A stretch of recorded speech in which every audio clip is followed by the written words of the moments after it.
ಅಬು ನ್ಯೂಸ್ಗೆ ಸ್ವಾಗತ. ನಾನು ಜಹೀರ್. ನಮ್ಮ ನಡೆ ಸತ್ಯದ ಕಡೆ. ನಿಂತ ಬೆಳೆಗಳು ಒಣಗಿವೆ, ಬಿತ್ತಿದ ಬೀಜ ಮತ್ತು ಹಾಕಿದ ಗೊಬ್ಬರ ವ್ಯರ್ಥವಾಗಿದೆ. ರೈತರ ಶ್ರಮ, ಸಮಯ ಮತ್ತು ಹಣ ಮಣ್ಣಲ್ಲಿ ಮಣ್ಣಾಗಿದೆ.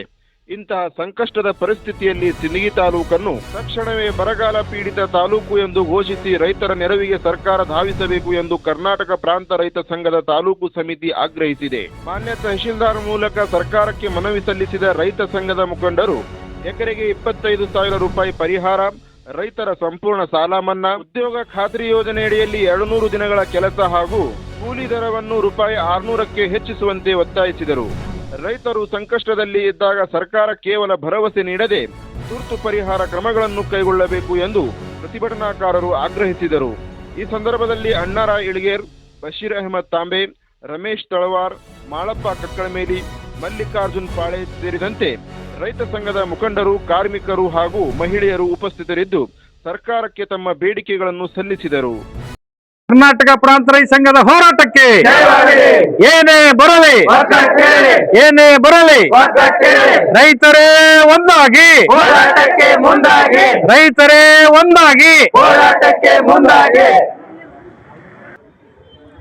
ಪ್ರಮುಖವಾಗಿ ಇವತ್ತು ಬಿಜಾಪುರ ಜಿಲ್ಲೆ ಮಳೆ ಬಾರದೆ ಇವತ್ತು ಬರಗಾಲಕ್ಕೆ ತುತ್ತಾಗಿದೆ. ಆಗಲೇ 1.5 ತಿಂಗಳ ಗತಿಸ್ತು.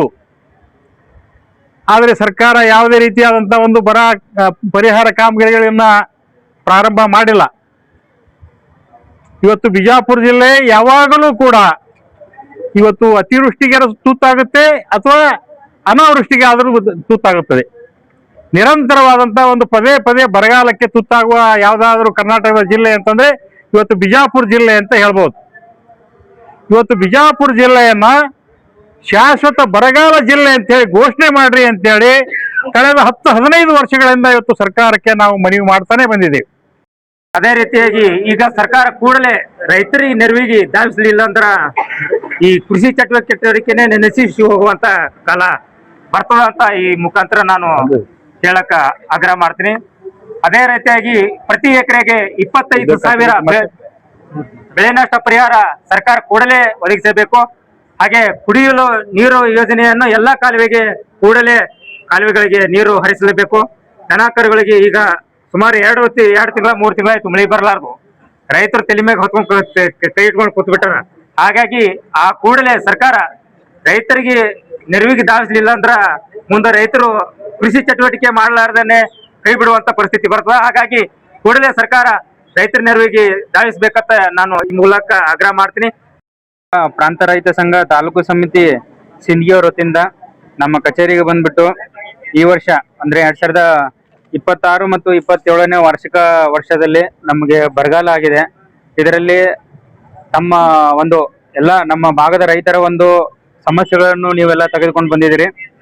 ಸೊ ಮುಖ್ಯವಾಗಿ ಹೇಳ್ಬೇಕಂದ್ರೆ ಹೋದ ವರ್ಷ ಕಂಪೇರ್ ಮಾಡಿದ್ರೆ ಜೂನ್ 1ರಿಂದ ಹಿಡ್ಕೊಂಡು ಜುಲೈ 15ರವರೆಗೂ ನಮಗೆ 116 mm ಮಳೆ ಆಗಿತ್ತು.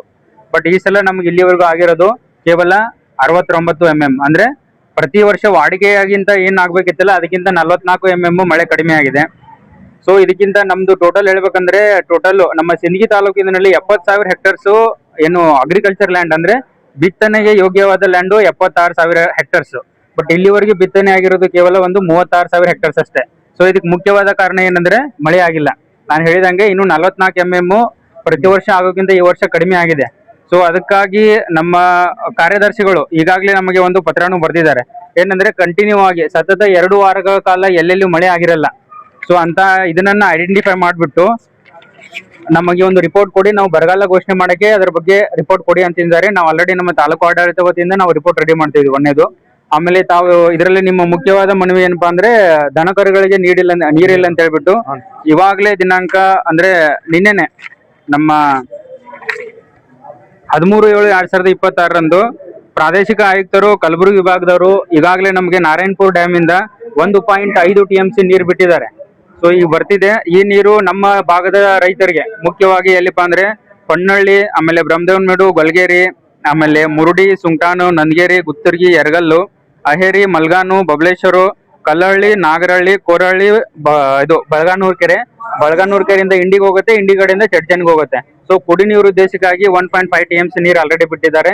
ಇನ್ನೇನು ಒಂದು ವಾರದಲ್ಲಿ ಎಲ್ಲ ನೀರು ಕುಡಿಯೋ ನೀರಿಗೆ ಅಂತ ಏನ್ ಬಿಟ್ಟಿದಾರಲ್ಲ ಆ ರೀಚು ನಿಮ್ಮ ಇದಕ್ಕೆ ರೀಚ್ ಆಗತ್ತೆ. ಸೊ ಮುಖ್ಯವಾಗಿ ಇವರು ಮಹಿಳೆಯರು ಹೇಳ್ತಾ ಇದ್ರು, ನಾವು ಕೆಲಸ ಮಾಡಿದ್ರು ಕೂಡ ಮನ್ರೇಗಾ ಯೋಜನೆಯಲ್ಲಿ ನಮಗೆ ಸರಿಯಾಗಿ ಪೇಮೆಂಟ್ ಆಗ್ತಿಲ್ಲ ಅಂತ ಹೇಳ್ಬಿಟ್ಟು. ಸೊ ಇದನ್ನ ನಾನು ಪ್ರಾಮಾಣಿಕವಾಗಿ ಇವತ್ತು ನನ್ನ ಗಮನಕ್ಕೆ ತಂದಿದ್ರೆ ನಾನೆಲ್ಲ ಇಒಗೆ ಮತ್ತೆ ಎಲ್ಲ PDOಗೆ ಮೀಟಿಂಗ್ ಕರೆದ್ಬಿಟ್ಟು ನಿಮ್ಗೇನು ಆಸ್ ಪರ್ ಸರ್ಕಾರದ ನಿಯಮಾವಳಿಗಂತೆ ನೀವು ಕೆಲಸ ಮಾಡಿದ ಎಷ್ಟು ದಿನಕ್ಕೆ ಪೇಮೆಂಟ್ ಆಗಬೇಕಲ್ಲ ಕಡ್ಡಾಯವಾಗಿ ಅವ್ರಿಗೆ ನೀವು ಅವತ್ತೇ ಪೇಮೆಂಟ್ ಮಾಡ್ಬೇಕಂತ ಹೇಳ್ಬಿಟ್ಟು ನಾವು ಅವರಿಗೆ ಕಟ್ಟುನಿಟ್ಟಿನ ನಿರ್ದೇಶನ ಕೊಡ್ತೀನಿ. ಅದ್ಯಾಗೂ ಕೂಡ ಅವ್ರು ಏನಾದ್ರು ನಿಮಗೇನು ಸರಿಯಾಗಿ ಪೇಮೆಂಟ್ ಮಾಡ್ಲಿಲ್ಲ ಅಥವಾ ವರ್ಕ್ ಏನಾದ್ರು ಜೀರೋ ತೋರಿಸ್ತಿದ್ರೆ ನಮ್ ಗಮನಕ್ಕೆ ತಗೊಂಬನ್ನಿ, ನಾ ಅದನ್ನ DC ಸಾಹೇಬ್ರ ಗಮನಕ್ಕೆ ತಗೊಂಬಂದು ಅವ್ರು ಏನಿದೆ ಆಕ್ಷನ್ ಮಾಡ್ತೀವಿ.